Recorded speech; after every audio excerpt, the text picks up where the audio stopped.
Having a strong mind is super important. For how well you do in life, it's like a secret power that helps you keep going.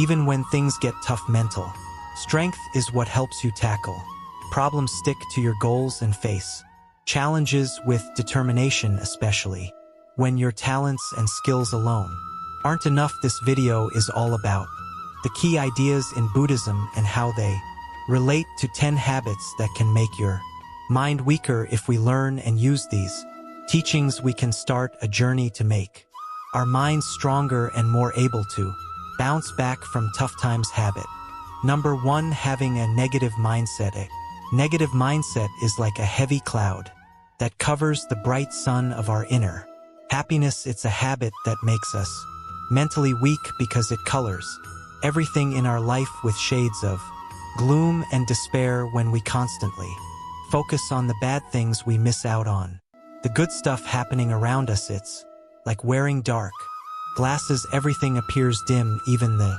beautiful moments. If we're always thinking negatively, we start believing that everything is bad and that success and happiness are impossible. This mental outlook becomes a self-fulfilling prophecy, influencing our actions and decisions. We may become afraid to take chances or try new things because we've convinced ourselves they'll fail. To overcome a negative mindset, we can turn to the teachings of Buddhism. One key idea is mindfulness, which means paying attention to our thoughts without judging them. Instead of letting negative thoughts take over, we can acknowledge them and then choose to focus on positive aspects. It's like sweeping away the clouds to let the sun shine through. Buddhism also introduces the practice of metta, or loving kindness meditation. This involves directing warm and positive thoughts towards ourselves and others. By regularly practicing metta, we gradually shift our mindset from negativity to a more compassionate and positive outlook. The concept of impermanence in Buddhism teaches us that everything changes. The bad times will pass just like the good times. Knowing this, we can face challenges with a more resilient mindset, understanding that difficulties are not permanent. By embracing these Buddhist teachings, we empower ourselves to break free from the chains of negativity and foster a positive and resilient mind. Habit number 2, complaining about things outside your control. Complaining about things outside our control is like holding on to a hot coal. It only hurts us. This habit weakens our minds because it puts our focus on what's wrong rather than on finding solutions. It's like getting stuck in quicksand. The more we complain, the deeper we sink into negativity. The teachings of Buddhism shed light on why this habit makes us mentally weak and how we can break free from its grip. When we complain, we often forget about impermanence, a big idea in Buddhism. Impermanence means that everything is always changing. Complaining tends to make us believe that things will never get better, trapping us in a cycle of discontent. Instead of seeing challenges as temporary, we make them seem like permanent problems. To overcome the habit of complaining, we can practice acceptance. This means understanding that life has ups and downs and we can't control everything. Acceptance is like learning to dance in the rain instead of complaining about the storm. By accepting what we cannot change, we free ourselves from the heavy burden of constant complaint. Buddhism also encourages us to focus our energy on things we can control. It's like steering a boat in a storm. We may not control the weather, but we can navigate our vessel by taking action where we have power. We move from a past passive complaining mode to an active problem-solving mindset. In the teachings of Buddhism, letting go is another powerful practice. It's like releasing a balloon. We feel lighter when we let go of unnecessary burdens. Letting go doesn't mean giving up. It means releasing the tight grip on complaints and allowing space for positive change. By incorporating these Buddhist principles into our lives, we learn to approach challenges with a balanced mind, accepting the impermanence of situations and focusing our efforts where we can make a difference in doing so. We liberate ourselves from the grip of complaints and cultivate a mental strength that propels us forward even in the face of adversity. Habit number 3: not expressing yourself. Not expressing yourself is like having a treasure chest, but keeping it locked away. This habit weakens our minds because it stops us from sharing our thoughts, feelings, and ideas with the world. It's like trying to navigate a dark room without turning on the light. Things get confusing and overwhelming. The teachings of Buddhism guide us to understand why this habit makes us mentally weak and how we can break free from its constraints. In Buddhism, expressing oneself authentically is considered essential for building a strong foundation for mental well-being. When we hold back our thoughts and emotions, it's like bottling up a fizz drink. The pressure builds and eventually it might explode. This explosion could be in the form of stress, anxiety, or a feeling of being overwhelmed because we haven't let out what's inside. The practice of right speech in Buddhism encourages us to communicate with truth, kindness, and mindfulness. It's like planting seeds of positivity. When we speak, our words can grow into a garden of understanding and connection. By aligning our words with these principles, we build a bridge between ourselves and others, fostering authentic relationships. To overcome the habit of not expressing oneself, mindfulness becomes a valuable tool. Mindfulness is like a mirror. It reflects our thoughts and helps us become aware of our feelings. By being present in the moment, we can observe our thoughts without judgment and express ourselves with clarity and compassion. Expressing oneself is not just about words. It can also involve nonverbal communication, such as body language and gestures. These unspoken expressions are like a secret language conveying our feelings and thoughts even when we don't say a word. By being aware of our nonverbal communication, we enhance our ability to express ourselves authentically. By integrating these Buddhist teachings into our lives, we learn that authentic expression is not only liberating for ourselves but also contributes to the well-being of those around us. It's like opening a window to let fresh air in. Expressing ourselves allows the light of understanding and connection to brighten our mental space. In breaking free from a habit of not expressing ourselves, we embark on a journey towards authenticity, building a resilient and empowered mind.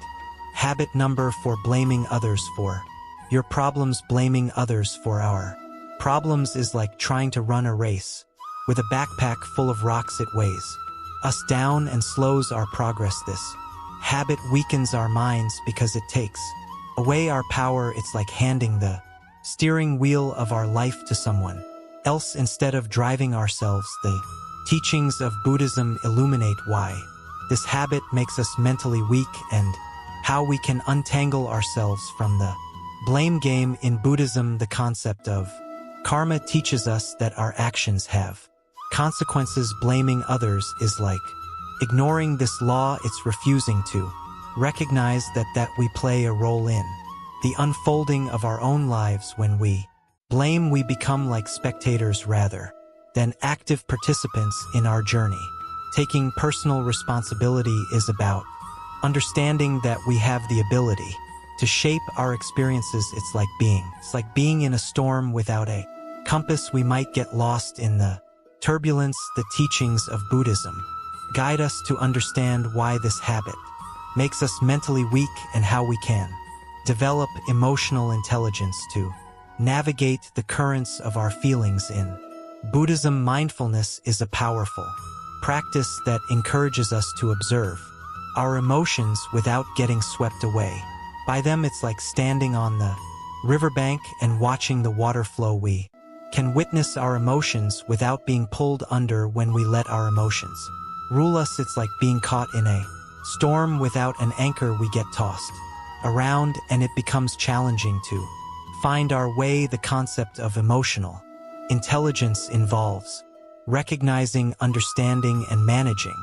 our own emotions as well as empathizing with the emotions of others. It's like having a compass in the storm. It helps us navigate through challenges and maintain a steady course when we let our emotions control us. It's like handing over the steering wheel to a turbulent force, risking getting lost in the chaos.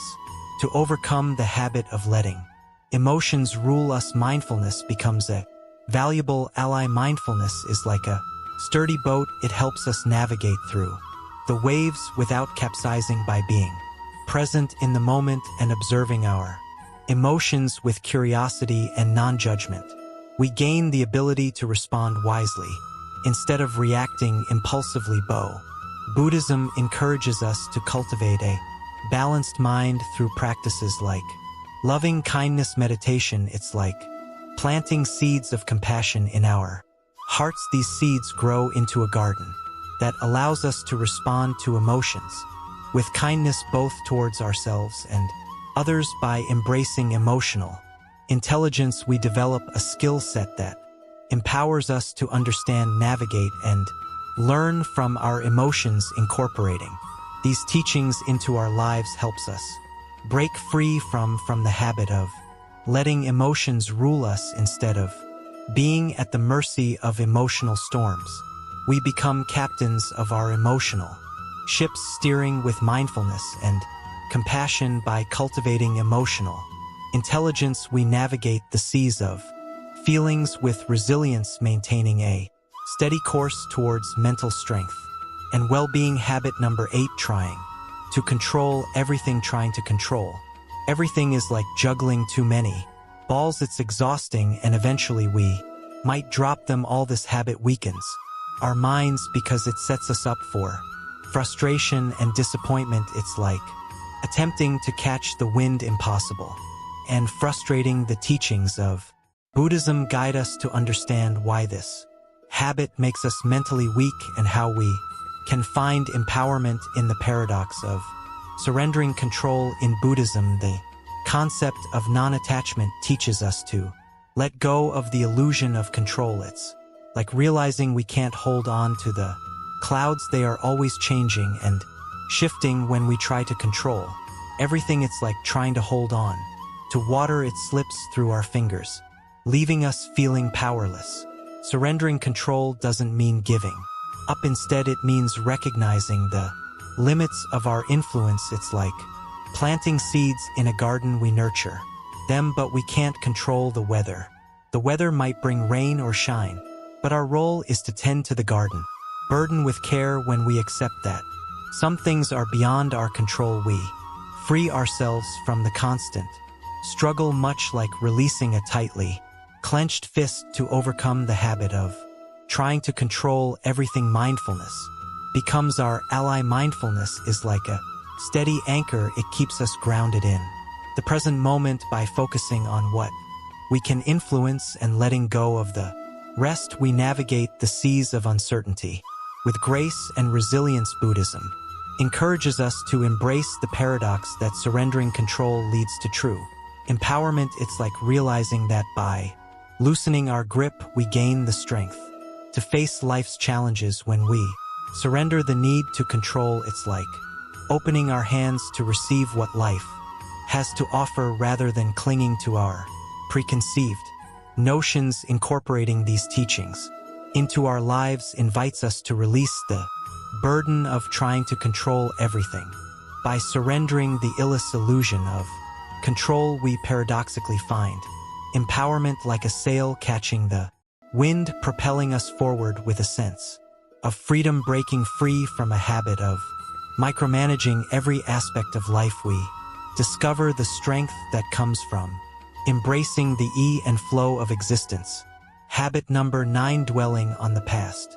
Dwelling on the past is like carrying a heavy backpack full of old stuff. It slows us down and makes the journey harder. This habit weakens our minds because it keeps us stuck in what's already happened, preventing us from fully enjoying the present or looking forward to the future. It's like trying to drive a car while constantly looking in the rearview mirror. We're likely to miss what's ahead. The teachings of Buddhism helps us understand why dwelling on the past makes us mentally weak and how we can break free from these chains.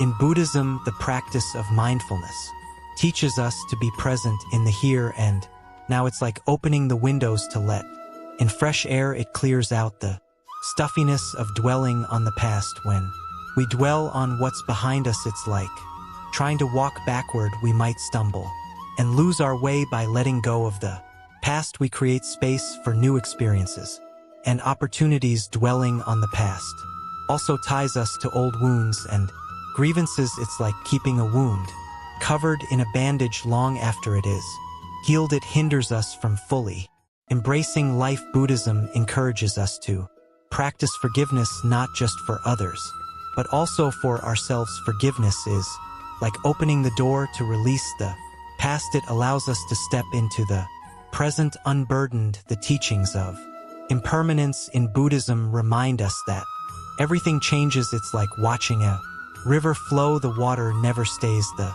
same. When we cling to the past, it's like trying to freeze the river. It becomes stagnant and loses its vitality. By acknowledging the impermanence of all things, we free ourselves from the chains that bind us to past experiences. To overcome the habit of dwelling on the past, self-compassion is crucial. It's like offering a kind word to a friend in need. We deserve the same kindness. By treating ourselves with compassion and understanding, we break free from the self-imposed prison of regret and guilt. The past becomes a teacher rather than a jailer. Incorporating these teachings into our lives empowers us to let go of the chains that bind us to the past. By embracing mindfulness, forgiveness, and self-compassion, we create a path towards liberation. Breaking free from a habit of dwelling on the past allows us to step into the present with lightness and openness, ready to embrace the unfolding moments of our lives. Habit number 10. Worrying about what others say and do. Worrying about what others say and do is like carrying around a heavy backpack filled with other people's thoughts. It burdens our minds and hinders our authenticity. This habit weakens us because it ties our self-worth to external opinions, like sailing a boat that's tossed around by every passing wave. The teachings of Buddhism offer insights into why this habit makes us mentally weak and how we can liberate ourselves from the shackles of constant judgment. In Buddhism, the practice of equanimity encourages us to remain balanced amidst the changing tides of praise and criticism. It's like standing on solid ground while the winds of opinions blow. We stay steady when we worry too much about what others say. It's like building our house on shaky ground. It becomes vulnerable to every passing storm. By cultivating equanimity, we develop resilience in the face of external judgments. Judging ourselves based on others' opinions is like letting someone else hold the mirror. We see ourselves through their eyes, not our own. Buddhism teaches the importance of self-acceptance and authenticity. It's like wearing our favorite clothes. Instead of trying to fit into someone else's wardrobe, we express ourselves genuinely. By letting go of the need for constant approval, we break free from the limitations imposed by others' expectations. Mindfulness, a central theme in Buddhism, helps us become aware of our thoughts and reactions. When we worry about what others say, it's like being lost in a maze of opinions. Mindfulness acts as a guiding light, helping us find our way back to our true selves. By being present in the moment, we can observe these worries without getting entangled in them. To overcome the habit of worrying about others' opinions, self-love becomes a powerful antidote. It's like planting seeds of kindness within ourselves. These seeds grow into a garden of self-acceptance. By recognizing our intrinsic worth and embracing our unique qualities, we build a shield against the arrows of external judgments. Incorporating these teachings into our lives liberates us from the mental weakness tied to worrying about what others say and do. By practicing equanimity, embracing authenticity, and Cultivating self-love, we break free from the chains that bind us to external opinions, breaking that habit of constant judgment allows us to navigate our own course, steering towards a life guided by inner strength and authenticity. The teachings of Buddhism provide a comprehensive guide to overcoming habits that make us mentally weak by weaving mindfulness, compassion, and wisdom into the fabric of our daily lives. We can transcend negative patterns and cultivate enduring mental strength. This exploration serves as an invitation to embark on a transformative journey, integrating the profound teachings of Buddhism into the tapestry of our existence. May the wisdom of these teachings illuminate the path to a resilient and empowered mind, inspiring a life filled with purpose, compassion, and joy. Thank you.